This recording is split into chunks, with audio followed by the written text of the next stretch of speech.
Ángel. Vamos a iniciar la sesión. Si pudieras hacer la presentación del tema, Aurelio, del día de hoy. Ya. Bueno, buenas tardes, compañeras y compañeros.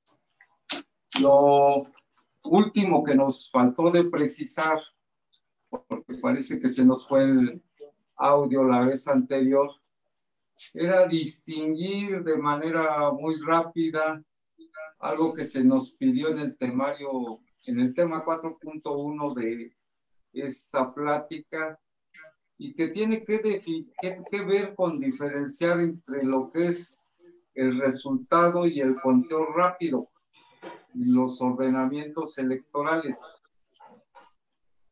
Existen los dispositivos legales correspondientes para ello.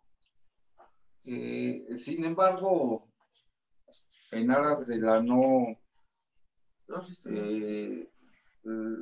exceso de legalidad en esta plática, diría yo que son muy fáciles de resolver y de distinguir. Miren ustedes, lo que es el resultado y el conteo rápido hay que distinguirlos del programa de resultados electorales preliminares y de las encuestas de salida. Las encuestas de salida obviamente corren a cargo de sociedades que tienen como objetivo principal la medición de opiniones y que son reguladas por el Consejo General del INE. En abril se emiten los lineamientos, en abril del respectivo proceso electoral, de cada elección se emiten los lineamientos y bases para fijar las metodologías y reactivos que deben de contener las encuestas bajo principios matemáticos muy sólidos. Eso es con respecto a lo que hace al conteo rápido, que no hay que confundirlo con las encuestas de salida. El conteo rápido, repito, sus bases se establecen en el mes de abril por el Consejo General del INE a las empresas interesadas en el conteo rápido, y que consiste en de una muestra aleatoria obtener algunos resultados de tal manera que nos permitan progresar y llegar a un resultado aproximado. Se distingue entonces de la encuesta, en que la encuesta es un sondeo de opinión y el conteo rápido es un conteo de resultados que se da al finalizar la jornada electoral, y de algún número de casillas la muestra se progresa y se llega a un resultado aproximado. El programa de resultados electorales preliminares, pues, es lo que aparece en las páginas de los institutos locales y federales, y se va alimentando del resultado directo de las actas. Hay que distinguir entonces entre resultado y conteo rápido.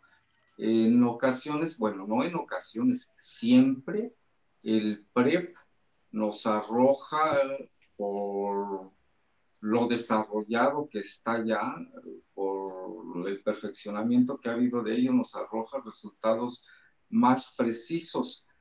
He de mencionarles que de alguna manera alegal, los resultados del PREP superan casi siempre lo que se contabiliza en los organismos desconcentrados electorales.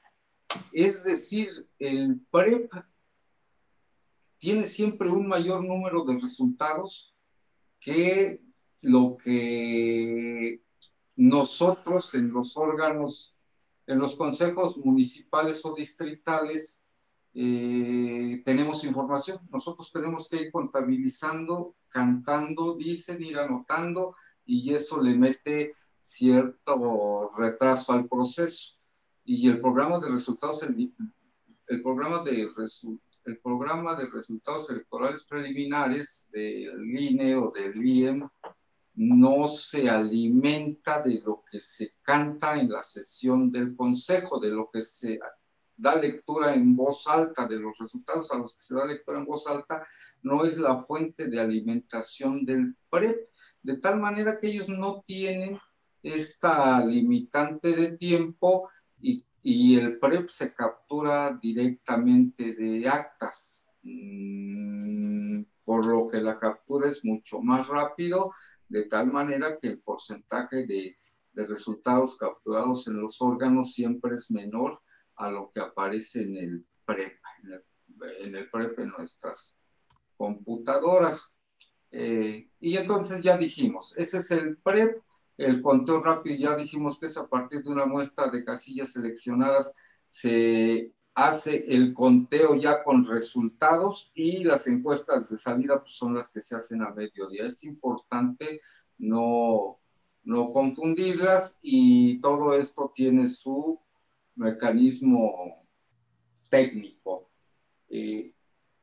Con eso estaríamos concluyendo prácticamente los asuntos particulares. Únicamente me restaría decirles que de lo que es el resultado y el conteo rápido, en este caso, como estamos con dos ordenamientos de la materia, la LEGIPE lo considera en su artículo 220 antecedentes y subsecuentes y demás relativos. Ahí nos dice lo que es el conteo rápido, y en el caso de la legislación local, nos dice de la información preliminar y el resultado, es decir, del programa de resultados electorales preliminares. Lo quisimos contrastar así, del 220 la LEGIPE, porque hace alusión a los conteos, y del Código Electoral del Estado de México, el 355, que hace alusión al programa de resultados electorales preliminares, aunque ambas etapas, ambas actividades tienen su reflejo en las dos legislaciones locales y federales. Con eso estaríamos resumiendo lo que y entrando a lo que vimos la sesión anterior de lunes. Y entonces, a partir de estos supuestos, nosotros decimos en nuestra diapositiva número 1, donde hablamos de la observación electoral, del resultado y conteo rápido como eventos muy particulares, pues esta comparación, este cotejo entre los ordenamientos, y dado que también vimos lo que son los procesos electorales en ambas normativas, pues y como el objetivo del tema es encasillar a los partidos políticos según la legislación electoral, estaríamos en posibilidad ya de a partir de estas actividades ver que hasta el momento hemos visto como marco legal de los procesos de los partidos políticos lo que tiene que ver con la Ley General en materia de delitos electorales, lo que tiene que ver con la Ley General de partidos políticos, lo que tiene que ver con la Ley General de instituciones y procedimientos electorales, y eso sería nuestro marco referencial, nuestro marco legal vigente, que lo tenemos en la diapositiva número 2. Y esta diapositiva número 2 tiene lo que decimos que es el marco legal vigente de los partidos políticos, lo que es la Ley General de los Partidos Políticos, cuando menos estas 6 leyes y normativas. La Ley General de los Partidos Políticos, que ya esta no la hablamos, pero pues por su obviedad y para efectos de tiempo de esta plática, diremos únicamente que en ella se regulan los derechos de afiliados, la forma de estructurarse, las obligaciones y deberes y las sanciones, también los procedimientos, los derechos de de sus militantes para votar y ser votados en lo interno. La ley general en materia de delitos electorales la trabajamos el día lunes también, en función del tipo de sanciones que se establecen y del tipo de destinatarios a que van dirigidos los 21 artículos que contiene esa ley.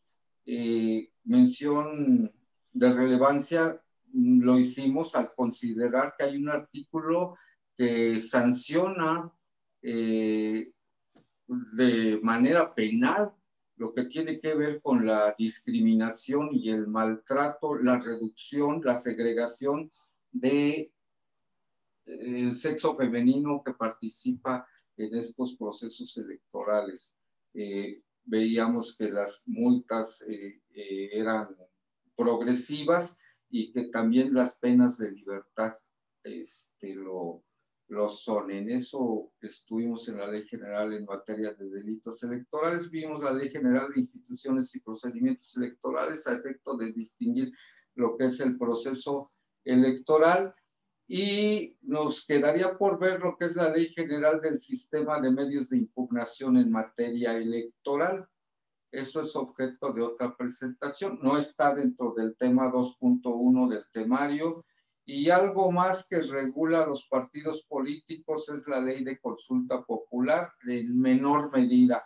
¿Por qué hago mención de este marco legal vigente? Y desde luego las leyes reglamentarias en los estados, los códigos electorales de las 31 entidades del país y del Distrito Federal, cada una tiene su código electoral. ¿Por qué hacemos mención de estas 5 leyes y de la Constitución Política de los Estados Unidos Mexicanos? Pues porque este es el marco normativo en el que se desenvuelven los partidos políticos.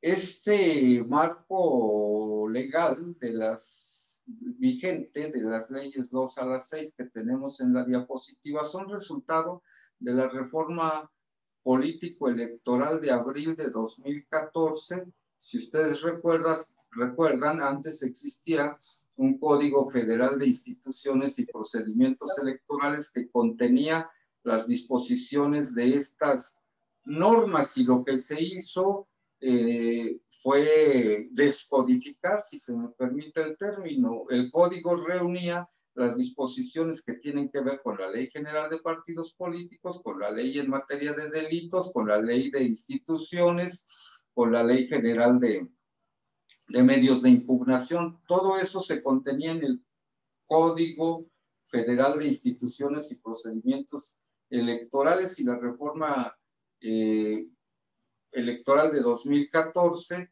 arrojó estas 4 o 5 leyes, incluida la de consulta popular. Se descodificó y se abrogó el código y se dio vida a estas leyes. Ese es el origen de este marco legal vigente, que tiene como antecedente, ya lo dijimos en el número 3, en las letras que están con amarillo, el Código Federal de Instituciones y Procedimientos Electorales, que a su vez tuvo como antecedente el Código Federal Electoral, ese con el que fuimos a las elecciones de 1988 y que establecía la integración de los organismos electorales con dominancia y con la intervención plena del gobierno. Imagínense que en un consejo local o en un consejo, en el Consejo General de lo que ahora es el INE, creo que era la Comisión Federal Electoral en aquel tiempo, se integraban más o menos así de acuerdo al porcentaje de votación. Yo recuerdo porque en los distritales, en los estatales, en los locales y en los federales, la integración, además de la estructura que venía de la Secretaría de Gobierno, de Gobernación, dependiendo del nivel del órgano, si era local o federal, pues un consejo distrital, por ejemplo, allá por Zumpahuacán y en todo el Estado de México, y en todo el país en consecuencia, se integraba por 16 representantes del Partido Revolucionario Institucional, 16, por 4 representantes del Partido Acción Nacional, por 2 representantes en aquel entonces Partido Mexicano Socialista y por un representante del PPS, del PARM, del Ferrocarril y otro partido que se me olvida, del PDM. Esa era la integración, esa era la representación de los partidos políticos a una legítima defensa en los órganos electorales, y a eso había que agregarle el personal del gobierno, el personal de la Secretaría de Gobierno de acción, que tenían a su cargo la carga del trabajo de esos organismos fiscales, cuando no eran ciudadanos este tipo de organismos electorales. Antecedente de ese Código Federal Electoral fue algo que se llamó Ley General de Organizaciones Políticas y Procesos Electorales y que se promulgó inmediatamente después de la reforma política de Jesús Reyes Heroles de la segunda mitad de los 70s. Ese es nuestro antecedente. Hoy la definición de partido político es una definición no de orden reglamentario, no de orden secundario. Es una definición que establece deberes, obligaciones y limitaciones en el artículo 41 de la Constitución General de la República. Es decir, los partidos políticos son entes entes constitucionales. Independientemente de la definición que se da y que todos hemos oído por ahí, el que sean elevados al rango constitucional los partidos políticos resumen la importancia que en el sistema político mexicano se les ha dado a este tipo de instituciones o de agrupaciones políticas nacionales. Creo que es la diapositiva número 3. Esta es la estructura de la Constitución Política de los Estados Unidos Mexicanos. Y el artículo 41 se encuentra en uno de los 9 títulos que tiene la Constitución General de la República. En el título segundo, que tiene que ver con los aspectos relacionados con la soberanía nacional y la forma de gobierno. Otro de los capítulos de este título habla de las partes integrantes de la federación. En esa parte de la Constitución es donde se establecen los deberes y derechos no solo de los partidos políticos nacionales, sino las normas constitucionales, los principios que dan origen y que rigen nuestro sistema electoral mexicano. Es decir, es un nivel de primer orden. Esa es la importancia con la que se concibe la renovación de los poderes públicos en el país. El capítulo 1, lo sabemos todo, integrado por 3 artículos, se denomina de la soberanía nacional y de la forma de gobierno.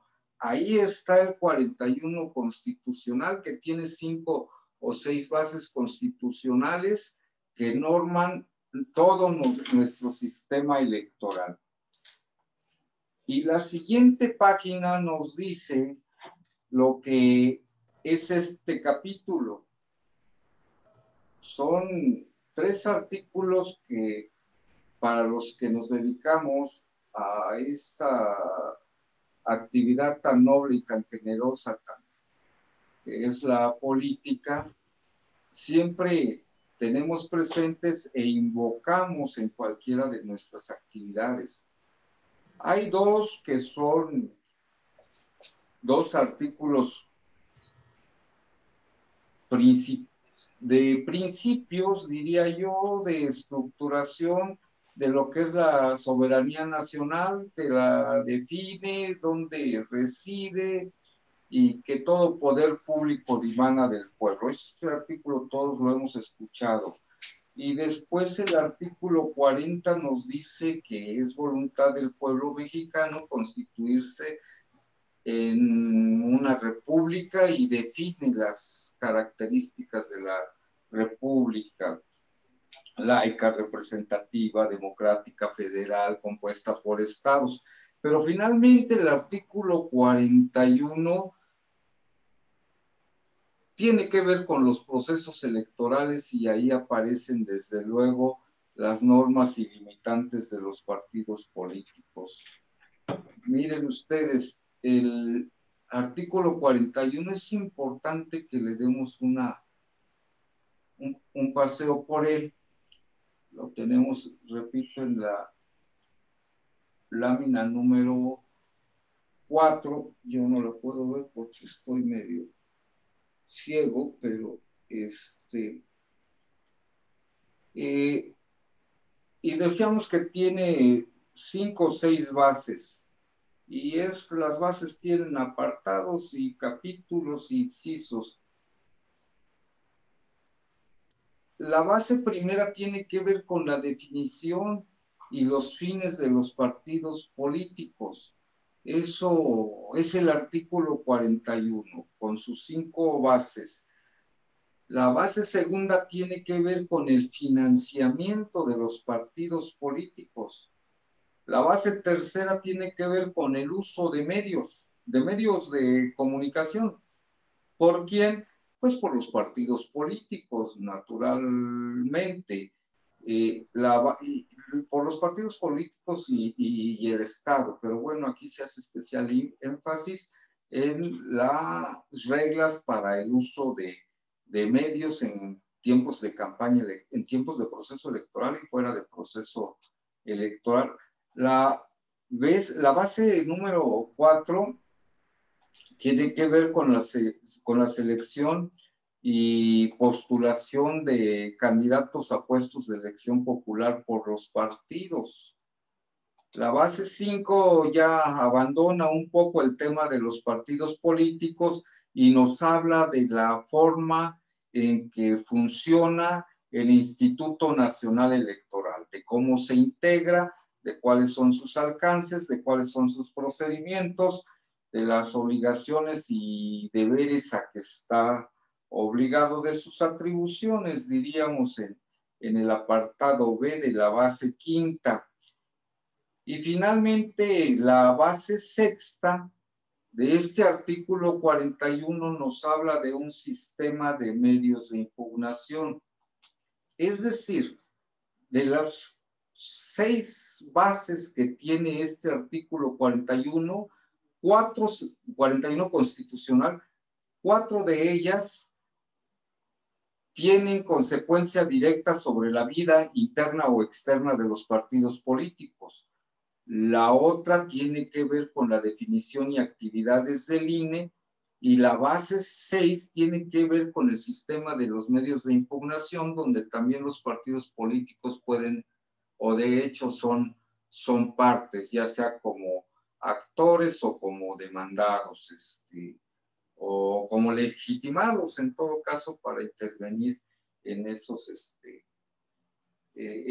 litigios. 5 de las 6 bases, entonces, del artículo 41 constitucional se dedican o se relacionan con los partidos políticos. De estas 5 o 6 bases, lo que más se conoce por todos nosotros es cuando dice que los partidos políticos, y lo tenemos en la lámina número 2, nos dice que son entidades de interés público y que tienen como fin promover la participación de la ciudadanía en la vida democrática, contribuir a la integración de la representación nacional y como organizaciones de ciudadanos hacer posible el acceso de estos al ejercicio del poder público. De acuerdo con programas, principios y mediante el sufragio universal, libre, secreto y directo. También podemos entender, en síntesis, es un agregado que pusimos ahí, este no es constitucional, donde dice la palabra también, pues lo simplificamos en la organización de personas que busca obtener el poder público mediante el sufragio en las elecciones y mediante el sufragio que se expresa a partir de las elecciones. Eso pudiéramos definir que es un partido político, la definición que se hace en el 41 constitucional y lo que de manera sencilla podemos entender. Y tiene como marco legal vigente eso que ya platicamos al inicio de esta sesión en la página, en la diapositiva número 3, señalamos que los partidos políticos están elevados a rango constitucional en el capítulo 1 del título 2 de la Constitución, donde se habla de la soberanía nacional y de la forma de gobierno.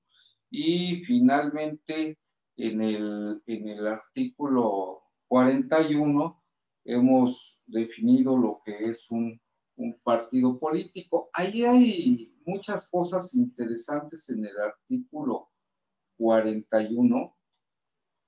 Miren ustedes, la base 1, ya dijimos que son entidades, en la definición de los partidos políticos ya definimos que son entidades de interés público y lo que hemos señalado.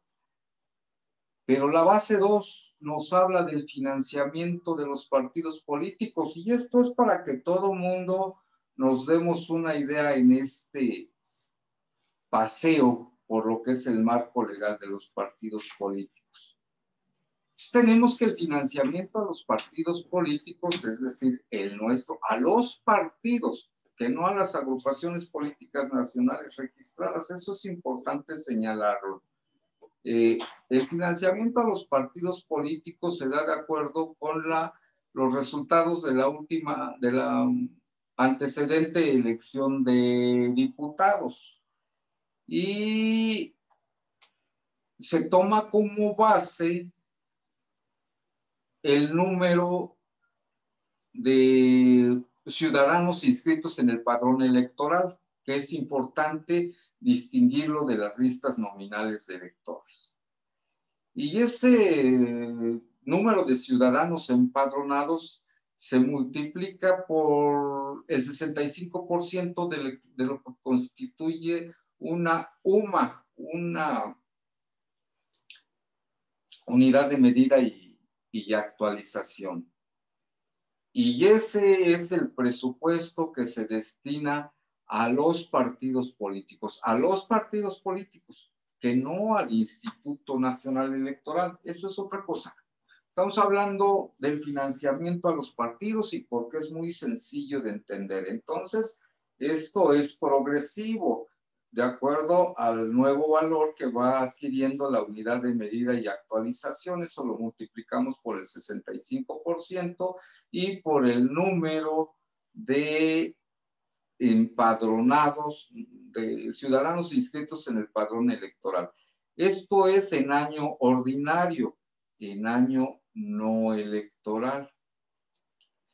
Y de ese gran total, que resulta una cantidad considerable, el 30% se distribuye de manera igualitaria entre los partidos políticos y el 70% de acuerdo al último resultado de la votación de diputados y que ya dijimos, a la más reciente elección de diputados. Esa es la forma de distribuir, de hacer llegar el recurso público a los partidos políticos. Es muy sencilla y entonces tenemos una base de financiamiento igual para todos y una base de financiamiento que es lo que hace la diferencia de acuerdo al último resultado de la votación. Pero la base, lo que determina el monto de recursos disponibles para los partidos políticos, tiene que ver con el número de ciudadanos enlistados en el padrón electoral y el 65% de la unidad de medida y actualización. Esa cantidad se distribuye en dos partes, ya lo dijimos, y eso es en año ordinario, en año no electoral. Cuando hay elecciones, que es el caso del próximo año, 2021, esta cantidad del 65% de la unidad medida de actualización y el número de ciudadanos multiplicados entre sí, se le agrega el 50% para la obtención del voto. Esa es una manera de financiar, esa es una fuente de ingresos de financiamiento de los partidos políticos para la obtención del voto, lo que tiene que ver por el hecho de que hay elecciones y por el derecho que consagra este artículo constitucional a los partidos políticos, por el hecho de ser y de estar constituidos como partidos políticos. Otra fuente de financiamiento tiene que ver con actividades de educación, capacitación, investigación y edición, fondos editoriales. Este es el 3% de la cantidad anterior, resultado de multiplicar las sumas por el número de ciudadanos inscritos en el padrón electoral.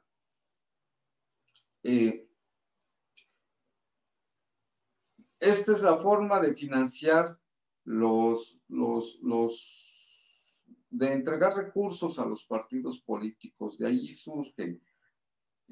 No sé si aquí hubiera algo que preguntar, porque estamos entrando ya a lo que es el artículo 41, a las bases. Si hubiera alguna duda en torno al financiamiento, y a ver si lo podemos responder todos. ¿No las hay? No tenemos nada ahí abajo. En el chat. Se me hace que ni nos estaban oyendo. No entra el moderador. No hay preguntas. ¿Por qué la ¿No hay preguntas? importancia? ¿Se escucha, Aurelio? ¿Qué dijo que nos siguiéramos? ¿Se escucha, Aurelio? Te quiero comentar qué es la importancia de que en el año 94-97 sufriera una modificación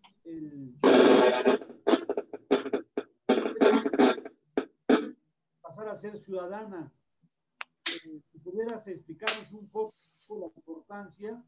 Yo fui candidato en el 88 y no tengo duda de que gané con el PMS la Diputación Federal.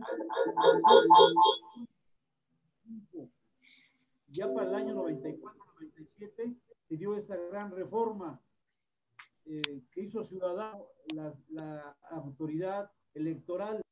¿Y ustedes explicar esencialmente este cambio tan importante en la manera de la representación electoral?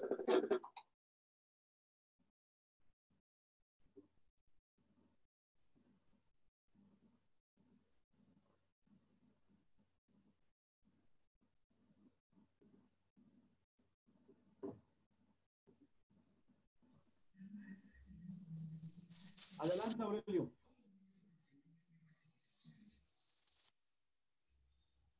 No, bueno, es que no escuché, tenemos fallas en el sonido, pero por lo que alcancé a escuchar, efectivamente, esa reforma electoral que distinguió el Código Federal de Instituciones Electorales de lo que era el Código Federal Electoral, la principal virtud o el aspecto más relevante fue la ciudadanización con José Wallenberg de la estructura de la institución electoral. Este es el mayor aporte, pienso yo, junto con la elección de 2018, pero este es el principal aporte que ha hecho la izquierda, la auténtica izquierda, a la sociedad política nacional. Las reformas electorales fueron siempre demanda fluctuante de los partidos políticos de izquierda. Fue una de las cuestiones que también atravesaron de manera transversal a los partidos políticos. Algunos quizás recordemos las encuestas, los conceptos y las clasificaciones que de los propios compañeros de izquierda hacíamos en aquel tiempo. Y entonces, por un lado, teníamos a los revisionistas empecinados en reformar el marco legal de las elecciones y los que pensaban que, por otro lado, la manera de dar el cambio en este país era por otros medios, por la vía de la revolución armada. Y entonces se trataban los unos a los otros con adjetivos tales como los reformistas, los revolucionarios, los revisionistas, y todo esto alimentado dentro, pues ya no la Guerra Fría, pero sí dentro de un esquema previo a la caída de 91 del muro de Berlín. Desde aquellos entonces en la izquierda ya estaban algunos preocupados por este tipo de situaciones de manera visionaria. Y bueno, ya después vino el maestro José Wallenberg, gran teórico de la democracia, y como presidente del Instituto Federal Electoral le dio un realce y concretó desde esta institución las aspiraciones y anhelos de democracia de todos los que provenimos de esa vieja izquierda. Siento que esto no ha sido valorado a cabalidad, como creo que era la intención. Me pareció captar esa intención en Salvador, y creo que es tiempo de reivindicarlo. El ensanchamiento de las vías democráticas es producto de lo que dejamos en el camino los hombres y mujeres de izquierda, y eso no podemos permitir ningún retroceso, porque nos costó diferencias internas entre nosotros, discusión ideológica profunda. Finalmente la realidad se impuso, pero en el camino dejamos miles de compañeros que se subsumieron en esta batalla ideológica entre nosotros y con el gobierno también. Entonces, bueno, qué bueno que el grado de desarrollo, aunque perfectible todavía, no es comparable con lo que yo señalaba en un inicio. Imagínense una integración con 20 hombres del sistema, 4 del PAN, 2 del PMS y otros 3 del sistema, que eran partidos paraestatales. Imposible. Mandaban traer tortas y no nos daban, compañeros. Era así de absurdo el asunto y la segregación de los que participábamos en aquellas ocasiones. Hoy es un poco más educado, más comedido, más institucional, pero sin duda tenemos que seguir avanzando en ello. La base 3 de este artículo 41 constitucional habla del uso de medios, de comunicación. Aquí lo único que nos dice es que el INE será la autoridad que administre los tiempos en el apartado A, y que también administra en tiempo de elecciones federales, y cuando hay elecciones en los estados también el INE administra esos tiempos. Ese es el apartado B. Y el apartado C pone una serie de limitaciones a la propaganda, no solo la de los medios audiovisuales, sino a todo tipo de propaganda que no deberá de ser calumniosa, que no deberá de... Compañero Juan Manuel pide la palabra. A ver, creo que pide la palabra el compañero Juan Manuel. Estaríamos ahí entonces con la base número 3, la propaganda no calumniosa. Sí, Juan Manuel, pero a ver si oímos. Sí, lo que tú has comentado sí es un relato muy interesante. Yo todavía recuerdo que con la primera vez que fuiste representante electoral, siendo suplente de Alejandro Encinas, a nivel estatal, recuerdo yo al secretario de gobierno conduciendo los asuntos electorales. Es decir, imagínense, compañeros, digo, cómo hemos avanzado. Es ahorita como si la secretaria de gobernación fuera quien conducía los trabajos electorales. Aquí en el Estado de México era el secretario de gobierno en aquel entonces. Yo recuerdo, vamos, una actividad muy, muy participativa de ti, compañero Aurelio, que de repente Alejandro Encinas te permitía que asumieras la representación de la izquierda en ese órgano. Mi pregunta es la siguiente. Yo coincido totalmente contigo. Yo creo que buena parte de la democracia, con algunas fallas aún, pero democracia al fin y al cabo. Para ti, compañero Aurelio, ¿qué otra reforma crees que le haga falta a nuestra ley electoral? Y también quisiera conocer tu punto de vista. Hay muchas críticas sobre el financiamiento a los partidos políticos. Como todos sabemos, en Estados Unidos,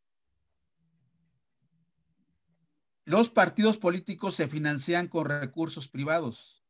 El problema que tenemos en Estados Unidos es de que los representantes populares se dedican más tiempo en estar recaudando financiamiento que en asumir su papel como representantes del pueblo que debieran de hacer. Me gustaría conocer tu punto de vista. ¿Crees tú que sí es correcto que los partidos políticos reciban financiamiento público? ¿Es cuánto, compañero Aurelio?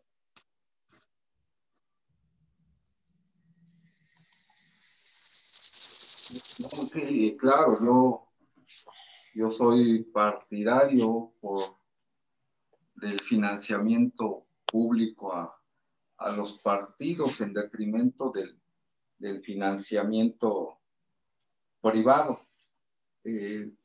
Miren ustedes, la causa principal por la que se negó el registro al partido de Felipe Calderón o de Margarita Zavala tuvo que ver con estos aspectos del financiamiento. Y aunque parezca sencillo, no lo es. Es un asunto muy complejo. Por 1.100.000 pesos, en términos redondos, le fue negado el registro al partido político de Margarita Zavala. Porque no hubo facultad, no pudieron demostrar el origen lícito de esos recursos. Y sé lo que estoy diciendo y no lo volveré a decir. Pero a mí me parece que fue un acto violatorio de la ley. A mí me parece que la unidad de fiscalización del Instituto Nacional Electoral debió de haber demostrado el origen ilícito de esos recursos. No me parece, aunque sea el partido de Felipe Calderón, que él debió de haber demostrado la procedencia lícita de su financiamiento de 1.000.000 de pesos. Y entonces con esto respondo también tu primer pregunta. ¿Qué falta de reformar en nuestro sistema político electoral? Yo digo, entre otras muchas cosas, la principal tiene que ver con ese financiamiento. Hoy las causas de nulidad y esta causa de rechazo a la obtención del registro de los partidos, tienen que ver con la llegada del dinero a los partidos políticos. Y se establece en la ley que el financiamiento que rebase los topes, que el financiamiento, los topes de campaña, que el financiamiento de dudosa procedencia son causa y motivo suficiente para anular una elección. El problema es demostrarlo. Y entonces es ahí donde tenemos que profundizar, quizás no una reforma de ley reglamentaria, pero sí una de ley secundaria, pero sí una reforma que atienda ese tipo de relación entre la prueba y la sanción. Es decir, cómo probar la procedencia del dinero, de los recursos a las campañas. Existen 1000 formas de encubrirlo. Y el asunto de, entonces, la legalidad, la proporcionalidad, la equidad en las elecciones se traslada a las pruebas. Si yo puedo probar que existió rebase de los topes de campaña por mi contrincante, pues tendría acceso a una justicia expedita, legal, inmediata.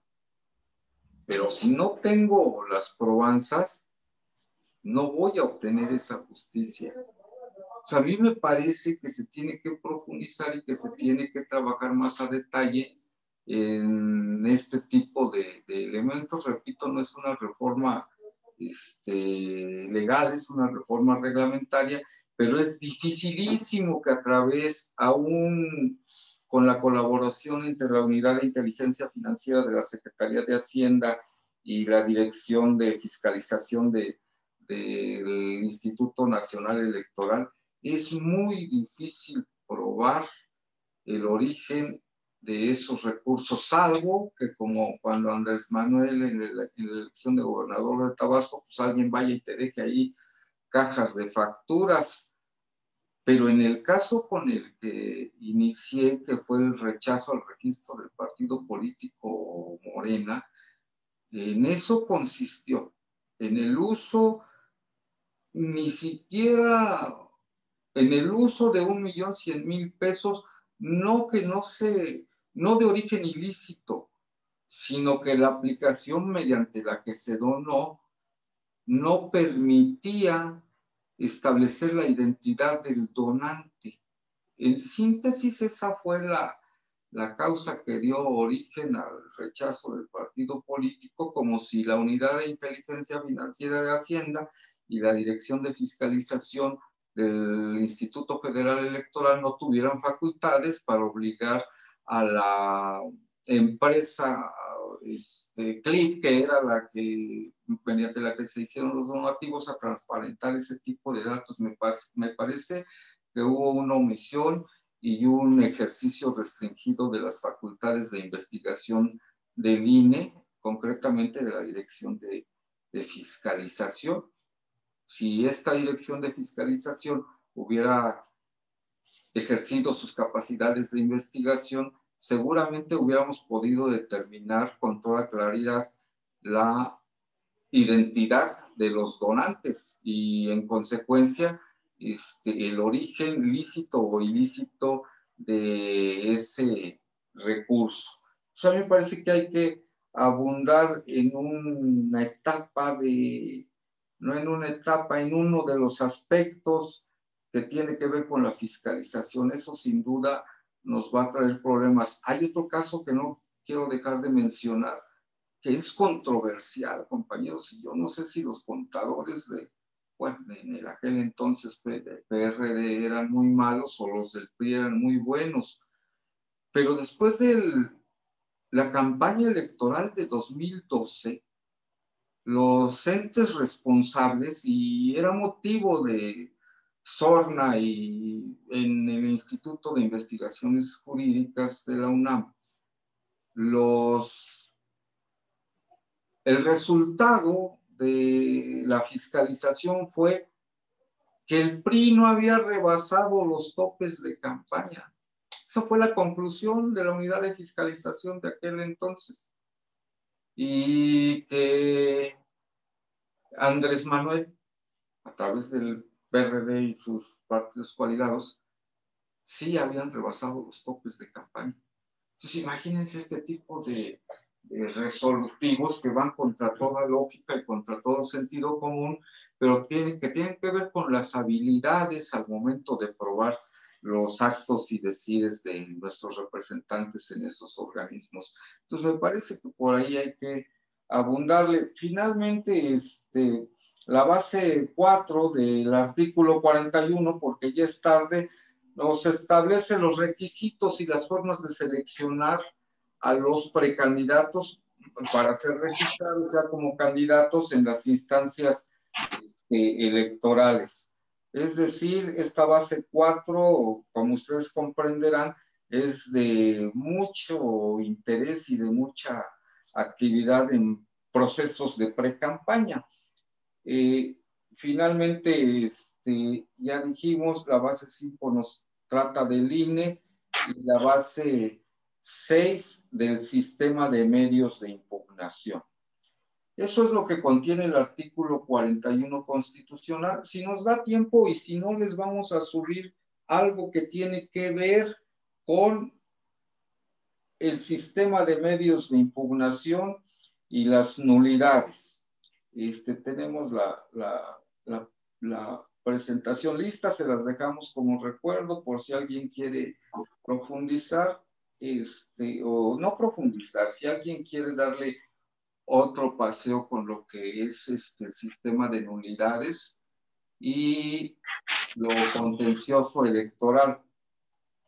Por lo pronto trataremos de complementar la definición entonces de lo que es el marco jurídico de los partidos políticos. Ya dijimos entonces que es artículo 41 constitucional, que son 3 o 4 leyes derivadas o producto de la reforma electoral del 2014. Es la Constitución General de la República, es el marco legal de cada una de las entidades que también norma y dispone lo que deben de hacer los partidos políticos en su actuar, en su existencia. Y cómo, si estamos en el contexto del marco legal, con la globalización, los órdenes jurídicos también tienden a interactuar, a interrelacionarse. Pero esta materia no es desconocida, no es reciente.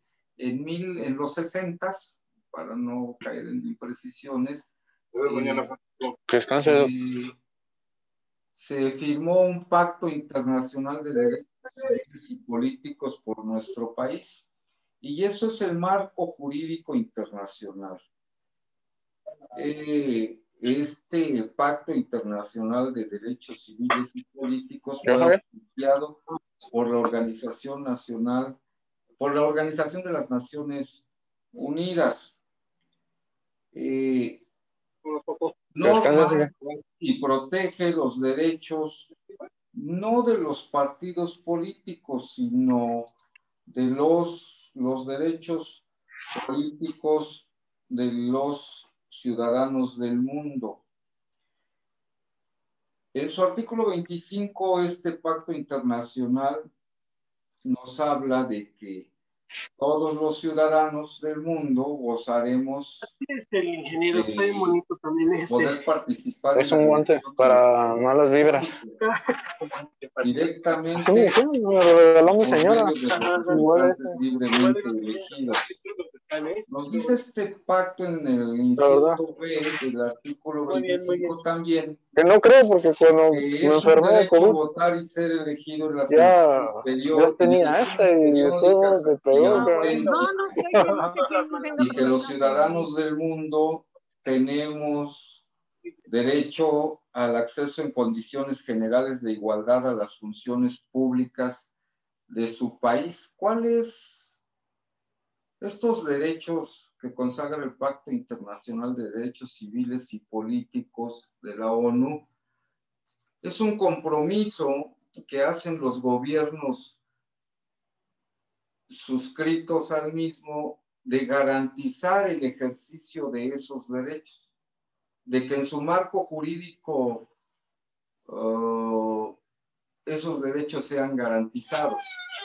Y entonces, como nosotros ya revisamos las 5 leyes reglamentarias y los 32 códigos locales del país y el artículo 41 de la Constitución, pues con eso el gobierno mexicano, el Estado mexicano da cumplimiento a este artículo 25 de este Pacto Internacional de Derechos Civiles y Políticos. Con estas disposiciones en nuestro marco normativo nacional se cumple con el pacto, con una de las obligaciones y deberes del Pacto Internacional de Derechos Civiles y Políticos. Hasta ahí llega el compromiso. Lo interesante está en la lámina siguiente, que es la número 6, y que tiene que ver con la Convención Americana sobre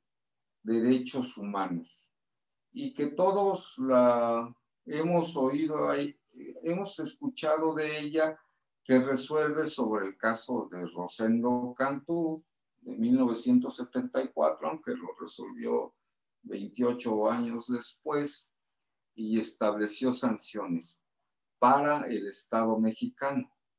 Esta es la diferencia. La Convención Americana, a través de la Corte Internacional y de la Corte Interamericana de Derechos Humanos, sí establece sanciones. Y el Pacto Internacional de los Derechos Políticos y Sociales que vimos en la lámina anterior, exige de los estados que den cumplimiento a los derechos de asociación y de ejercicio del poder público en su normativa interna. Esta Convención Americana sobre los Derechos Humanos se distingue entonces del Pacto de Derechos Políticos y Sociales porque es un ordenamiento supranacional invasivo del Estado de Derecho de los países que suscriben. Y todos recordamos esas resoluciones. En el caso de México, esa de Rosendo Cantú ha tenido consecuencias de todo tipo.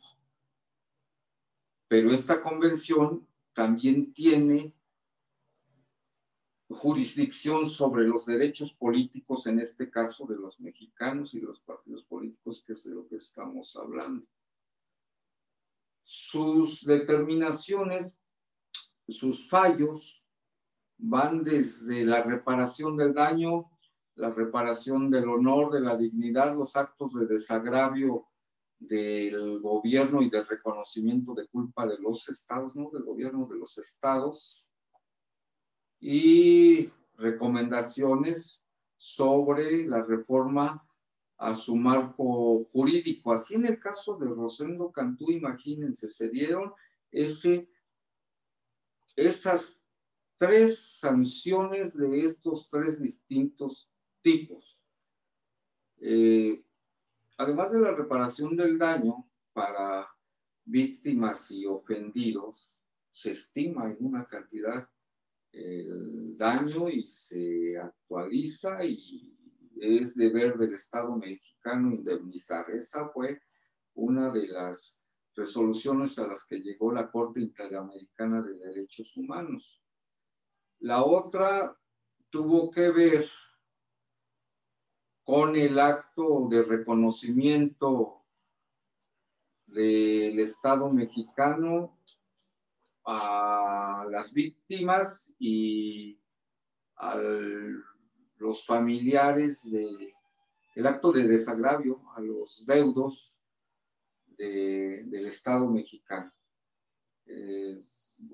Rosendo Cantú fue víctima de tortura en el año de 1974 en el estado de de Guerrero, si mal no recuerdo.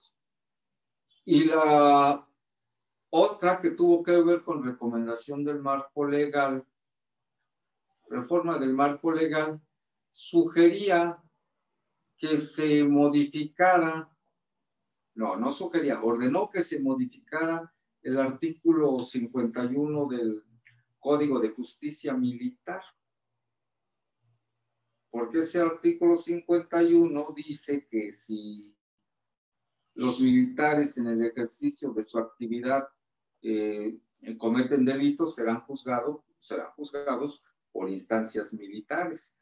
Pero en el caso Rosendo Cantú no era un militar, era población civil, era un paisano.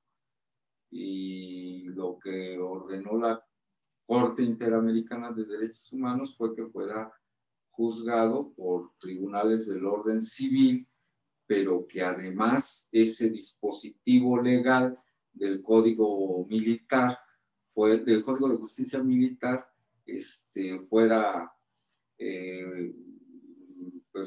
abrogado o modificado, de tal manera que este tipo de situaciones no se presentan. Eso es un sistema de justicia muy tardado en el tiempo. Y lo que hay que entender también de esto, de la Convención Americana, porque establece derechos políticos para los ciudadanos, lo que hay que distinguir es que una cosa es la Convención Americana, que es el tratado, que son el conjunto de dispositivos legales, que es como una ley, y otra cosa es la Corte Interamericana, que es el juzgado. Estas dos instancias son importantes que las distingamos porque con base en la convención se promueve ante la Corte Interamericana. El tribunal está en San José de Costa Rica, pero la comisión, que es otro órgano, que es la que acepta o rechaza las peticiones de justicia, está en Nueva York. Pero estos dispositivos de tipo supranacional también influyen en nuestro sistema político nacional, y el artículo 23 de la Convención Americana consigna lo que son los derechos políticos de los ciudadanos de América, y dice que tenemos derecho de participar en la dirección de los asuntos públicos directamente o por medio de representantes libremente elegidos, de votar y ser elegidos en elecciones periódicas auténticas realizadas por sufragio universal, y de tener acceso a las funciones públicas de nuestro país. Es prácticamente lo que dice el Pacto Internacional de Derechos Civiles y Políticos, solo que en la Convención Americana tenemos un órgano ajeno a nuestro sistema jurídico nacional ante el que podemos acudir. Es el marco en el que se desenvuelven los partidos políticos de nuestro país. Y entonces, pues con eso estaríamos terminando. La otra lámina la vamos a subir, pero la dejamos ahí para su consulta, o si quieren platicamos algo, dependiendo de la hora que es. 7:11. 7:11, pero ya está fuera del tema 4.1, así de que ustedes me indicarán, y ya lo subiste. Y ya está subiendo ahorita así de que si quieren lo dejamos ahí con otra lámina que va en color gris y que nos dice cuáles son de manera muy general y muy apresurada sobre el sistema de nulidades y los medios de protección en nuestro sistema electoral. Pero yo por mi parte con esto concluiría lo que es el tema 4.1. Ábrele ahí, si no ya dejamos.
Aurelio. ¿Se escucha?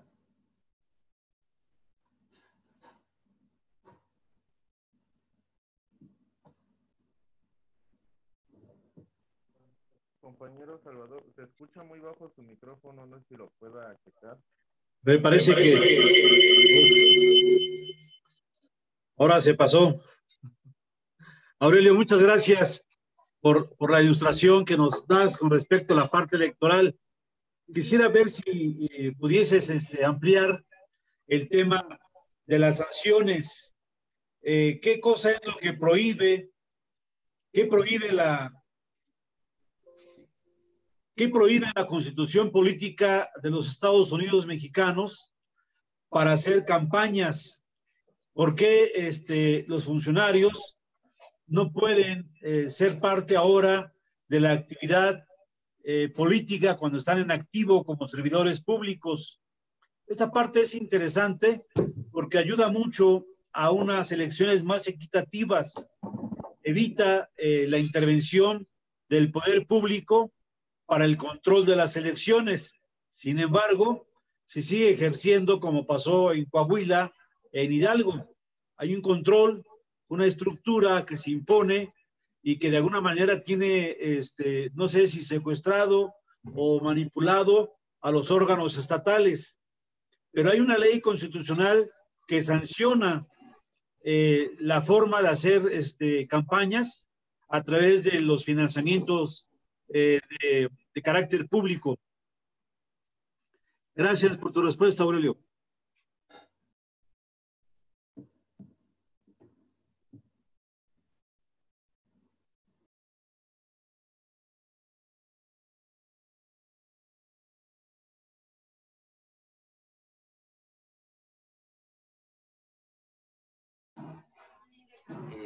También por ahí puedo hacer una pregunta, profe.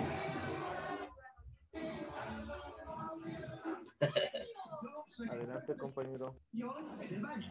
Buenas noches a todos, todas, compañeros, compañeras.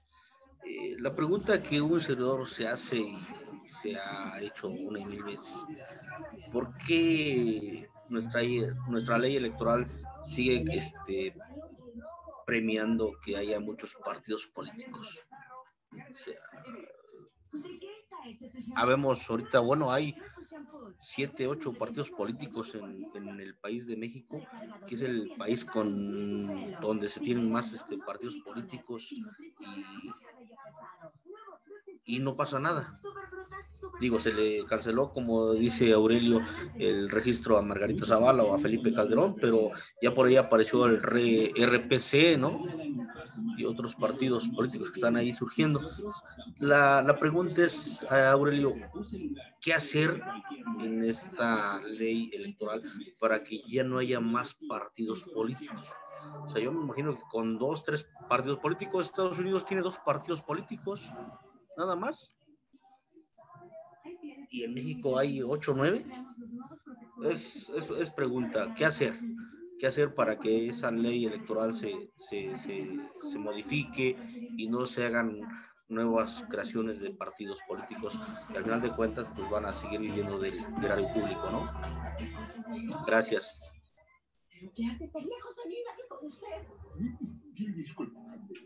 Le cedemos la palabra al compañero Aurelio para que nos responda a la pregunta.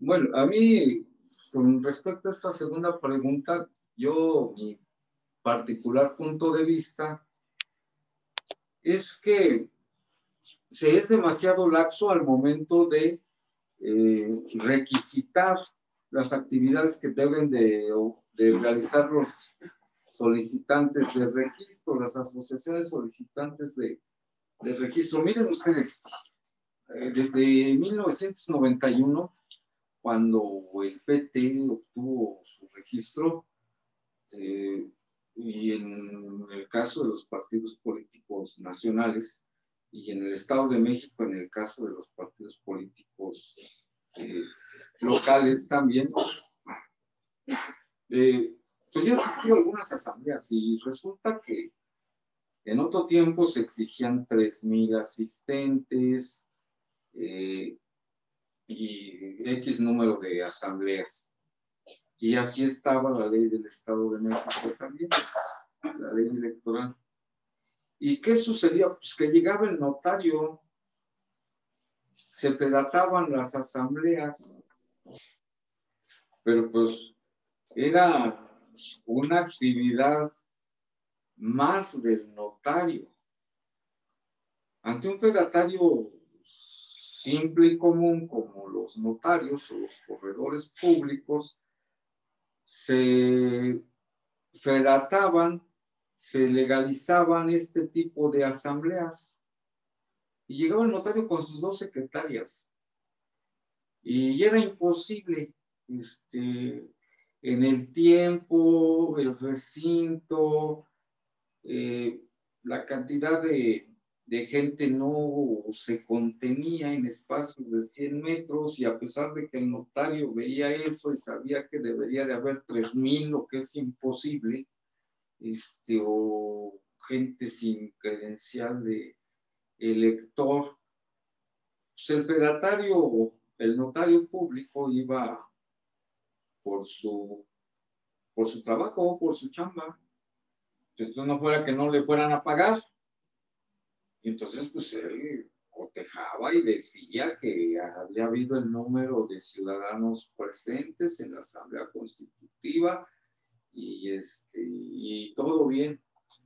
Y así de laxos en el aspecto principal que tenía que ver con la realización de las asambleas, que era que es el requisito base, el requisito angular para obtener registros. Y con este requisito se era demasiado liberal y no existía certeza sobre el cumplimiento del número o incluso la realización de las asambleas, porque bastaba con presentar las notariales o los instrumentos del notario ante los institutos, pues todo el mundo obtenía su registro, y después lo que pasaba es que en la elección inmediata anterior lo perdían, porque yo lo que he visto es que son estructuras poco representativas. A mí me parece que tampoco podemos pedir, para el caso de un partido político nacional, que tenga presencia en los 31 estados de la República, o en los 32, o en la totalidad de los distritos. O en el caso de los partidos políticos locales, sería muy exigente también solicitarles que existan comités de esos partidos o asambleas de esos partidos en constitución en los 125 municipios o en los 45 distritos electorales. No, me parece que estaríamos siendo muy rígidos en nuestro sistema electoral. Yo así de manera irresponsable prácticamente, lo digo yo de manera irresponsable, yo creo que el número de asambleas que se piden y el número de electores que se solicitan en cada uno de ellos es accesible, tampoco es una cantidad irrisoria. A mí me parece que es aceptado el número de ciudadanos que se pide y el número de asambleas que se solicitan. El asunto es que verifiquemos que esas asambleas se realicen, que verifiquemos que quienes se dice que estuvieron en esas asambleas distritales o municipales o del orden estatal, efectivamente hayan estado. Es ahí donde está el asunto de la simulación, y es ahí donde se nos filtra exceso de partidos políticos, como comenta el compañero. Es hasta irrisorio luego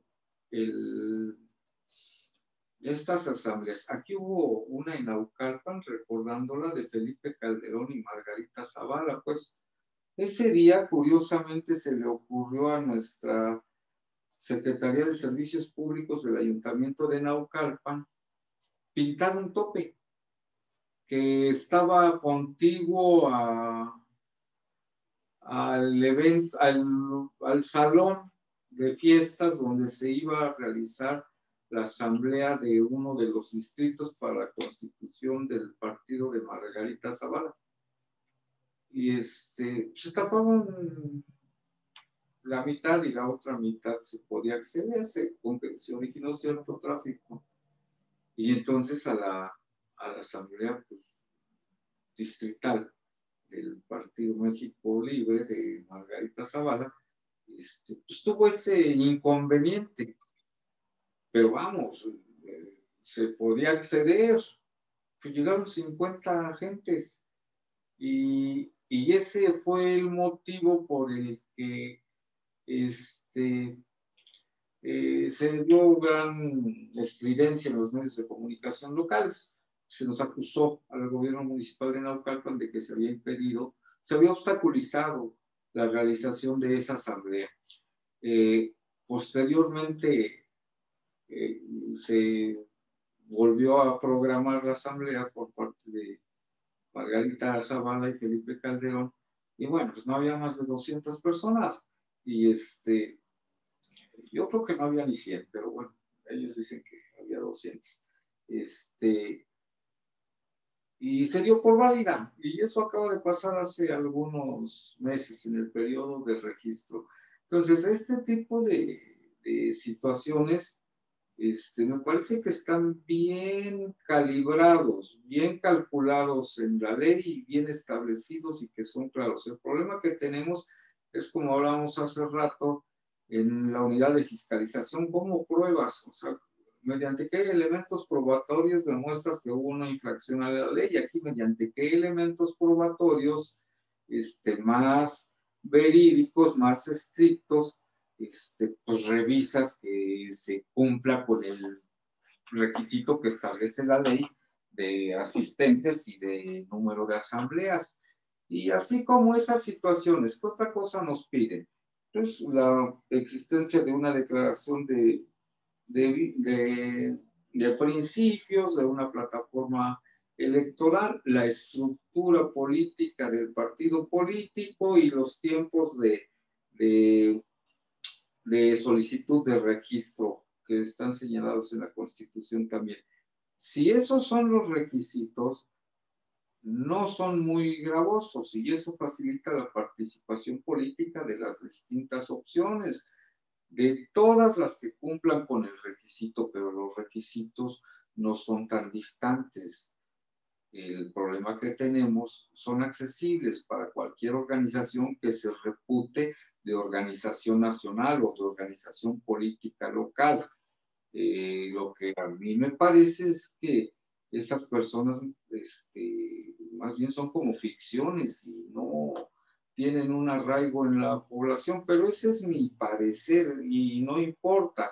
Yo lo que sí señalo es que no se verifica con rigor el cumplimiento de los requisitos para poder obtener el registro, pero creo que es mejor tener este sistema laxo que un sistema más rígido en función de la participación política. Yo creo, y este es un principio bajo el que fui educado en la izquierda, que cualquier organización política de ciudadanos, y fíjense con el extremo que me estoy refiriendo, tiene el derecho de existir como asociación o como organización siempre y cuando ellos lo decidan.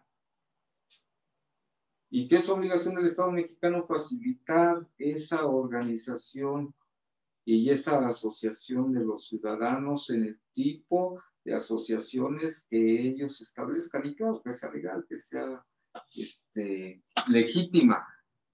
Prefiero este escenario a un escenario donde subamos el porcentaje para los partidos políticos con registro condicionado al 10% de la votación. Nadie lo ha alcanzado, bueno, excepción hecha de Morena, ¿no? Pero es preferible facilitar la organización, la participación y la asociación ciudadana. Y lo que tiene que hacer el sistema político mexicano, las autoridades reguladoras, es verificar la existencia y el cumplimiento de esos requisitos. Por ahí, Salvador me preguntaba sobre la reforma de 2014.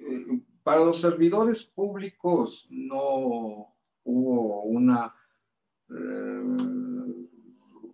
¿cómo diré? Siempre ha tenido prohibido intervenir en los procesos electorales, siempre ha estado esa disposición. Lo que pasa es que ahora la sanción fue elevada. Esta disposición prohibitiva para los servidores públicos de hacer uso de los bienes y recursos del Estado en función de las elecciones o para participar en los procesos electorales, pues es una disposición que existe desde tiempos de la Comisión Federal Electoral, la ley de organización, la ley de organizaciones políticas y procesos electorales, no del código. Siempre ha estado plasmado en los libritos, en los códigos, en las leyes, ese dispositivo legal, esa prohibición de participar en las campañas electorales. El asunto ahora es que a través de las reformas a la ley de responsabilidades y de la ley general en materia de delitos electorales se incrementaron las penas, se incrementaron las sanciones de todo tipo, de amonestación y de prisión preventiva. Y a mí me parece que es correcto. A mí me parece que lo que va en contrasentido de esta reforma, pero es un punto de discusión y yo no quisiera tocarlo, pero tengo que hacer la comparativa. Mientras se endurecen las sanciones para todo aquel que cometa delitos electorales, no solo el fraude, no solo el uso y abuso de los recursos públicos en las elecciones, sino para todo aquel que cometa delitos o infracciones, mientras por un lado se incrementan estas penas y sanciones,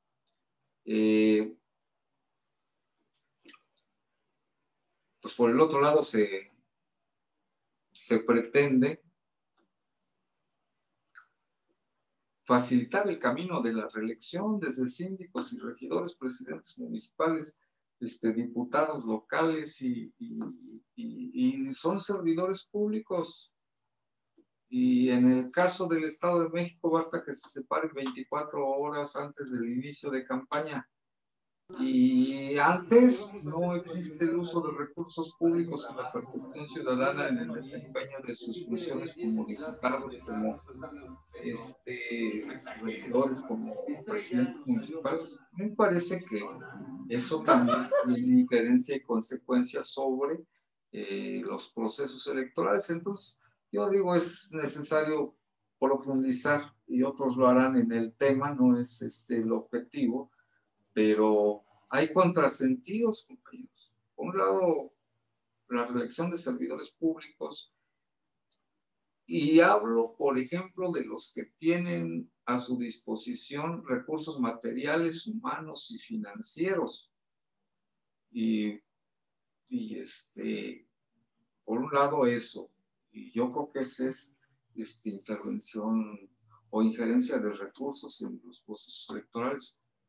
Me parece que no debió de haberse reducido el tiempo, pero por el otro lado, también tenemos el endurecimiento de las sanciones o penas para los servidores públicos que apoyen o que hagan uso de esos recursos, como si el plazo de 37 o 60 días fueran insuperables, y a partir de aquí ya no voy a hacer uso de los recursos y de aquí para atrás sí puedo hacer uso de los recursos como presidente municipal o como diputado.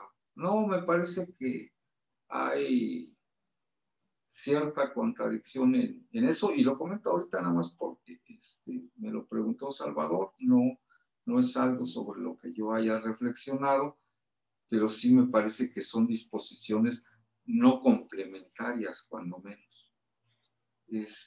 Pues bien, compañeros, si ustedes me lo permiten, y porque son 7:30,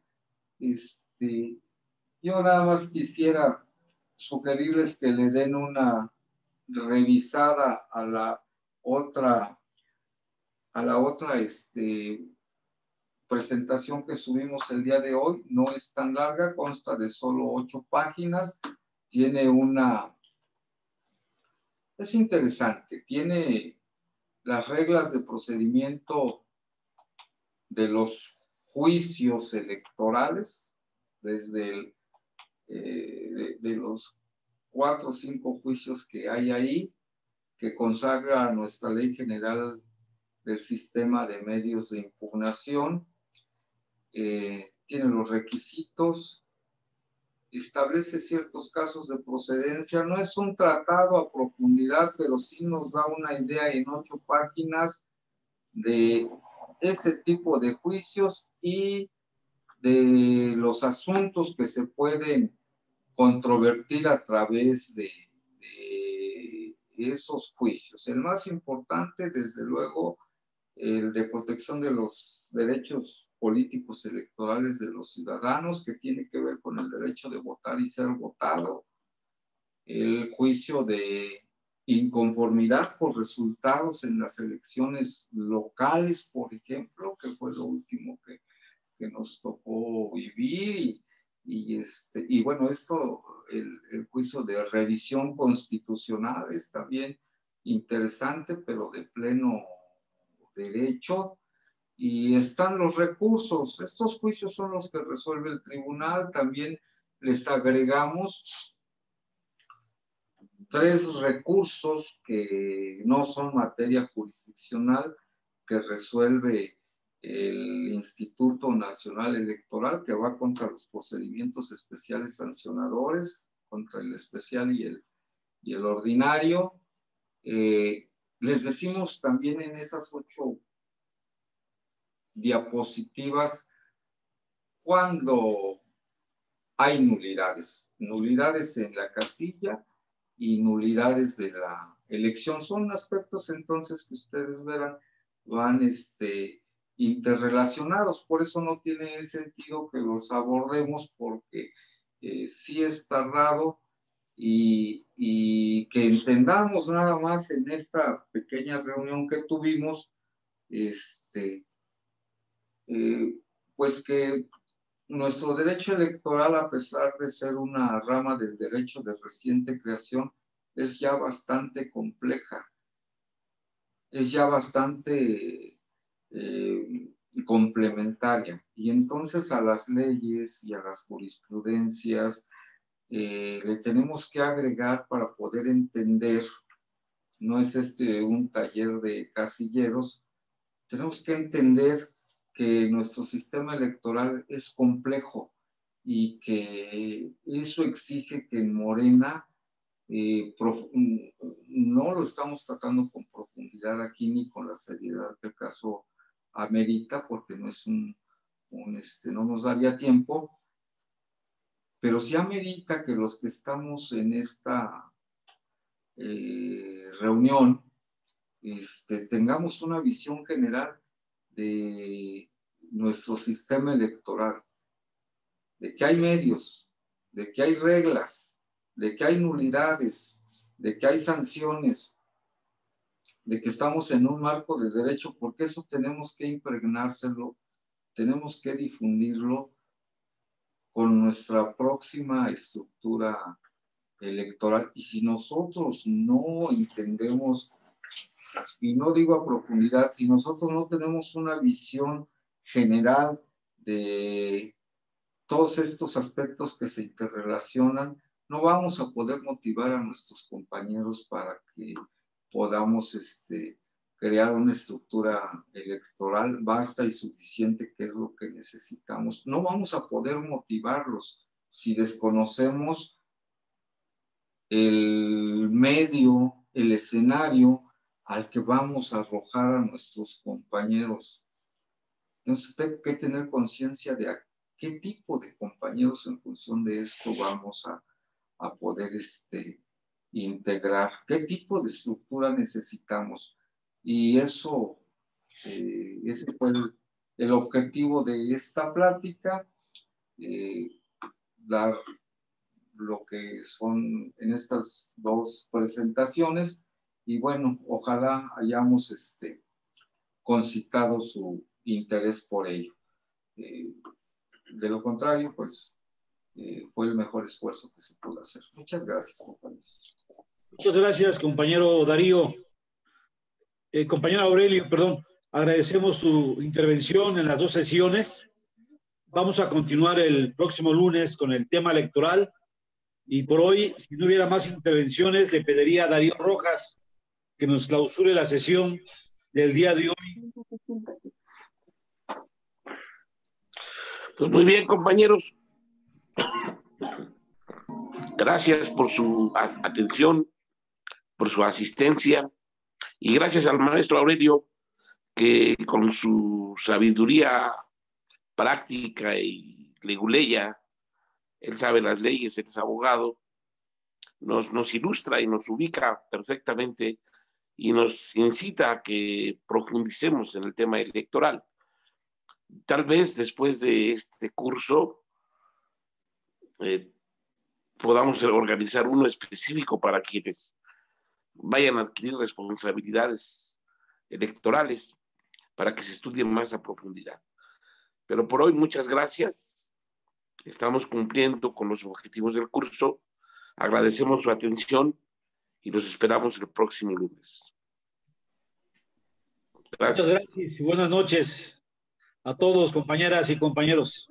Gracias a todos, todas. Buenas noches. Profe, un abrazo. Buenas noches a todos. Buenas noches, un abrazo para todos. Que la pasen bonito. Buenas noches. Buenas noches. Pásenla bonito, buen fin de semana. Buenas noches. Adiós. Adiós.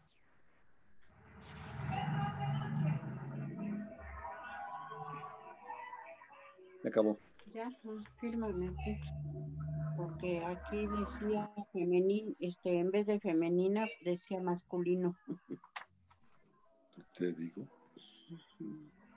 Ya. Ya hacerlo. Bueno, ahí está. Me hicieron nueva.